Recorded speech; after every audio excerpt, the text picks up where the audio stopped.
अस्सलाम वालेकुम दोस्तों, तुसी वेखदे पे हो पावर पंजाब टीवी ते मैं तुहाडा मेज़बान मोहम्मद बिलाल। दोस्तों सब तो पहले अपने चैनल को करना है सबसक्राइब और नाल ही लगे बैल ते बटन दबाओ ताकि साडी हर नवीं वाली वीडियो मेरे वीरां तक बासानी तरीके नाल पहुंचे। दोस्तों वास्ते दो बाखड़ियां मझां दी वीडियो लेके हाजिर होए हैं, एक पहलन है ते एक जिहड़ी है तीसरा सवाल सुई हुई है। बाकी कैमरा साहब मझां दिखाओ, उस तो बाद मालकां नाल गल्लां होणगियां। ए नंबर पहले ते मझ आ गई जी, बग्गी मुछ मझ है, काठा च सिंह मोड़िया होया, हड्डी एक के और हड्डियां टाका माशाल्लाह तुसी देखनियां ने। सफेद चिट्टियां अखां, बांह जिन्नी लम्मी बूथी, 1 महीने की गब्बण है, 6 तो 7 किलो दुध है। पिछे इसके बच्चा माशाल्लाह पिछे दे कट्टी है, कट्टी सूई नूं 6 तो 7 महीने हो गए ने और 1 महीने की गब्बण है, 6 तो 7 किलो दुध है इहदे कोले। और खुडा देखो माशाल्लाह बरीक चमड़ी है, इधर देखो माशाल्लाह बरीक चमड़ी की मझ है, कोई मोटा चम नहीं दा। इन्हूं भईया छड्डो ना, छड़ के टोर के कराइए तसल्ली। नीली बार दियां मझां ने माशाल्लाह, पुट्ठा पूरे थब्बे दा चौड़ा माशाल्लाह मझ दा, और बिल्कुल एक हड्डी कुआड़े तरह दिस रही है कैमरे की नज़र च।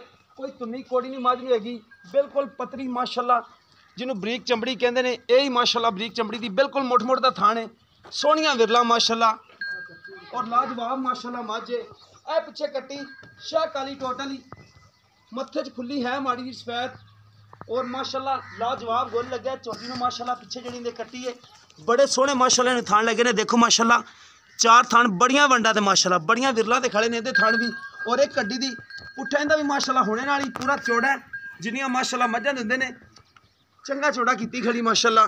और मझ माशाल्लाह इहदी मां भी माशाल्लाह नीली बार दी मझ है जी। और अजकल तुहानूं पता है कि भुख हुंदी है मझां नूं, बाहर टुर फिर के इन्होंने चरना होंदा। इन भैया लियाओ ना सीधी टोरो। बग्गी मुछ मझ दी, सफेद चिट्टियां अखां, मथे तो बल्ली, हड्डियां पटाका, छोटी वक्खी देखो माशाल्लाह। ए देखो जिन्नी मझ माशाल्लाह, ए देखो हथ रखिया वक्खी लुकदी है और माशाल्लाह सोहना हवाना, सोहनी माशाल्लाह पूछल देखो माशाल्लाह, बिल्कुल धागे तरह बरीक पूछे, कद देखो मझ दा माशाल्लाह, और अगों नीवी है पिछे उच्ची है। यही नीली मार दी मझ की निशानी होंदी है माशाल्लाह, लाजवाब मझ है और माशाल्लाह अगों बरीक पिछा चौड़ी। ये नस्लां सियाणियां जांदियां ने, ये लोरों लियांदियां मझां बखड़ियां नहीं दियां, घरेलू असीं लैके आए अज दोस्तों वास्ते। ज़्यादा लोग लोरों लै आंदे ने जिन्होंने बूस्टर टीके लगे होंदे ने, और माशाल्लाह लाजवाब तोहफे दिखाई दे ने तुहानूं। असीं कैमरा साहब दूसरी मझ भी दिखाइए, इनू भाई बन देवो। तो दूसरी जी झोटी है ना पहलन वो दिखाओ, ए कट्टी इनकी दिखा देवो। ए पिछे इस मझ दे कट्टी है, 6 तो 7 किलो दुध है। मालकों को भी तसल्ली कर लेने, 1 महीने की गब्बण है मालक कह रहे हैं। नंबर दूसरे पे, नंबर पहले वाली बगी मोछे, मत्थे तो बल्ली है, सफेद चिट्टियां अखां, छोटा छोटा सिंग लग्या झोटी नूं माशाल्लाह। पशम देखो माशाल्लाह, कन्नां दे विच पशम देखो, नीली बार दियां झोटियां ने और नीली दरिया ते ही खड़ियां ने माशाल्लाह। हड्डी देखो कुआड़े तरह दिसदी पी, थण देखो माशाल्लाह लाजवाब लग्या, खुड्डा फुड्डा माशाल्लाह बड़ा प्यारा है, पुट्ठा देखो माशाल्लाह और बिल्कुल बरीक पतली। छड़ देवो इनू भाईया नूं, खुली छड़ देवो। थण माशाल्लाह बड़ा प्यारे लगे ने झोटी नूं, पहलन हो के माशाल्लाह बड़ी प्यारी झोटी है और कद बड़े ने माशाल्लाह। घरेलू मझां लैके आए हैं, लोरों लियांदियां नहीं दियां, फिर भी असीं बार बार कह रहे हैं माशाल्लाह लाजवाब मझां ने। और घरेलू मझां दे थोड़े रेट ज़्यादा होंदे ने। बाकी तुसीं कैमरा साहब मझ दिखाओ तो आप मालकां नाल गल्लां करने आ माशाल्लाह।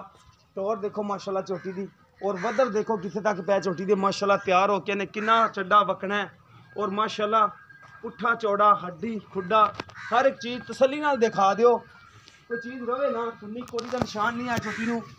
बाकी नवाइयां हुई नहीं दियां, लिबड़ियां तिबड़ियां है ने, जेहो जी है ने ओहो जी दिखा रहे हैं, तां करके व्यापारियों को नहीं दियां, घरेलू खड़ियां ने। अस्सलाम वालेकुम जी, की नाम भरा मेरे दा? अच्छा भाई मोहम्मद मूसा, जी पहले नंबर ते मझ दिखाई है, वो किन्ने महीने की सूई ते किन्ने महीने की गब्बण है? हो गए 6 महीने सूई। अच्छा 6 महीने हो गए सूई नूं। गब्बण जी तुसीं दस रहे हो महीने की, गारंटी शुदा गब्बण है? गारंटी शुदा। किन्ना दुध है? बचत मिलती है? बच्चे 2 टाइम मिलती? किन्ना दुध जो चोंदे पे? ਦੁੱਧ ਦਾ 7 ਲੀਟਰ 7 ਲੀਟਰ 2 ਟਾਈਮ ਦਾ। ਕਿੰਨੇ ਦੇ ਪੈਸੇ ਨੇ ਮੁਹੱਬਤ ਪਿਆਰ ਵਾਲੇ? ਕਿੰਨਾ ਸੂਆ ਸੂਈ ਹੋਈ? ਤੀਸਰਾ ਕਿ ਦੂਸਰਾ? ਤੀਸਰਾ ਤੀਸਰਾ ਸੂਈ ਹੋਈ ਹੈ, ਅੱਗੇ ਚੌਥਾ ਸੂਵੇਗੀ। ਠੀਕ ਹੋ ਗਿਆ ਜੀ। ਕਿੰਨੇ ਦੇ ਪੈਸੇ ਨੇ? ਇਹਦੇ ਪੈਸੇ 1,65,000 1,65,000। ਕੋਈ ਵਿੱਚੋਂ ਮੁਹੱਬਤ ਪਿਆਰ ਕਰੋਗੇ? ਕਰਨਾ ਹੋਇਆ ਠੀਕ ਹੋ ਗਿਆ ਜੀ। 6 ਤੋਂ 7 ਕਿਲੋ ਦੁੱਧ ਹੈ ਔਰ ਪਿੱਛੇ ਇਹਦੇ ਕੱਟੀ ਹੈ, 1 ਮਹੀਨੇ ਦੀ ਗੱਭਣ ਹੈ, 1,65,000 ਦੀ ਦੇਣੀ ਹੈ। ਮੁਹੱਬਤ ਪਿਆਰ ਵੀ ਕਰੋਗੇ? ਪਿਆਰ ਦੀ ਕਰਾਂਗੇ। ਠੀਕ ਹੋ ਗਿਆ ਜੀ। ਤੇ ਨੰਬਰ ਦੂਸਰੇ ਤੇ ਜਿਹੜੀ ਆਪਾਂ ਛੋਟੀ ਦਿਖਾਈ ਪਹਿਲਾਂ, ਕਿੰਨਾ ਦੁੱਧ ਹੈ ਉਹਦੇ ਕੋਲ? ਉਹਦੇ ਕੋਲ ਦੁੱਧ ਹੈ ਜੀ 2 ਤੋਂ 2.5 ਕਿਲੋ ਅੱਛਾ, ਇੱਕ ਟਾਈਮ ਮਿਲਦੀ 2 ਟਾਈਮ? ਇੱਕ ਤਾਂ ਇੱਕ ਟਾਈਮ ਮਿਲਦੀ। ਠੀਕ ਹੈ ਤੇ ਕਿ ਭਾੜੇ ਤੇ? ਬਾੜਾ ਪਾ ਦੇ ਤਾਂ ਨਾਲ ਪੰਗੇ ਟੀਕਾ ਲਾ ਦੇ ਤਾਂ ਕੋਈ। ਠੀਕ ਹੋ ਗਿਆ। ਤੁਸੀਂ ਕਿਸ ਤੇ ਚੋਰ ਹੈ? ਅਸੀਂ ਬਾੜੇ ਚੋਂਦੇ ਪਏ। ਭਾੜੇ ਤੇ ਚੋਂਦੇ ਪਏ? ਠੀਕ ਹੋ ਗਿਆ ਜੀ। ਤੇ ਉਹਦੇ ਕਿੰਨੇ ਪੈਸੇ ਨੇ ਮੁਹੱਬਤ ਪਿਆਰ ਵਾਲੇ? ਹੁਣ ਤਾਂ ਰੁਪਈਆ 2 ਲੱਖ 1.5 ਲੱਖ ਹੈ। ਲੋ ਦੋਸਤੋ, ਮਾਲਕਾਂ ਦੇ ਤੁਸੀਂ ਰੇਟ ਸੁਣ ਲੈਣ, ਉਹਦੇ ਵਿੱਚ ਮੁਹੱਬਤ ਪਿਆਰ ਕਰੋਗੇ? ਕਰ ਲਿਖਿਆ ਨਵੀਂ ਤਾਂ ਨਹੀਂ? ਨਵੀਂ ਹੋਈ ਕਿ ਨਹੀਂ? ਨਹੀਂ ਨਹੀਂ ਹੋਈ। ਠੀਕ ਹੋ ਗਿਆ ਜੀ। ਕੈਮਰਾ ਸਾਹਿਬ ਮੱਝ ਦੁਬਾਰਾ ਦਿਖਾ ਦਿਓ ਝੋਟੀ।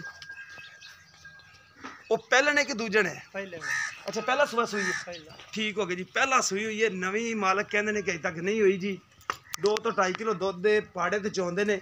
ਅਗਰ ਕਿਸੇ ਦੋਸਤ ਦੇ ਦੋਨੇ ਮੱਝਾਂ ਪਸੰਦ ਆਵਣ, ਸਾਡਾ ਰਾਬਤਾ ਨੰਬਰ ਹੈਗਾ 0303 78 16 150। ਇਹ ਸਾਡਾ WhatsApp ਦੀ ਨੰਬਰ ਹੈ। ਸਾਨੂੰ ਉਮੀਦ ਹੈ ਕਿ ਜਿਹੜੀ ਵੀਡੀਓ ਮੇਰੇ ਦੋਸਤਾਂ ਨੂੰ ਪਸੰਦ ਆਵੇਗੀ। ਅਗਰ ਵੀਡੀਓ ਪਸੰਦ ਆਵੇ, ਵੀਡੀਓ ਨੂੰ ਲਾਈਕ ਸ਼ੇਅਰ ਜ਼ਰੂਰ ਕਰਨਾ ਹੈ ਔਰ ਆਪਣੀ ਰਾਏ ਦਾ ਵੀ ਇਜ਼ਹਾਰ ਕਰਨਾ ਹੈ। ਇਸ ਦੇ ਨਾਲ ਆਪਣੇ ਮੇਜ਼ਬਾਨ ਨੂੰ ਦਿਓ ਇਜਾਜ਼ਤ। ਅੱਲਾਹ ਹਾਫਿਜ਼।